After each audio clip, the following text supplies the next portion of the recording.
ఈ ఒడ్లు నేర్పమంటుండు నన్ను. ఈ ఒడ్లు నేర్పలేక యాస్ట్ వస్తుంది. ఎంత కాని నేర్పాలలో ఈ ఒడ్లు కిరాయి పోకుండా నన్ను నేర్పంటాడు. నేను నేర్పను పో. నాకు ఎండ కొట్టి పాడవుతుంది. ఈ ఒడ్లు నేర్పను, ఏమి నేర్పను పో. ఏమైంది నందిని? ఈ నేర్పన ఎంత చేసి నేర్పనన్నా నేర్పుతలు దగ్గరికి నేర్పు ఎండ కొడుతుంది. నేను నేర్ప ఇవి గంట గంటకు ఇట్లా నేర్పు ఎండుతాయి. పుట్టిన నేర్ప అని ఇట్లా నిలబడితే కాదు. నువ్వు ఇంటికాడ ఉండి ఏం చెప్తున్నావు? ఏడు ఇంటికాడ ఉంటా కిరాయిలు పోతారు. పుట్టిన ఇంటికాడ కూర్చుంటే వస్తుందా?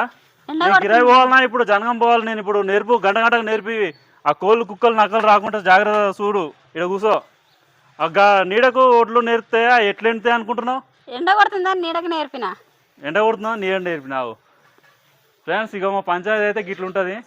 నా ఛానల్ అయితే అందరూ అయితే సబ్స్క్రైబ్ చేయండి, లైక్ చేయండి, షేర్ చేయండి. Okay, thank you.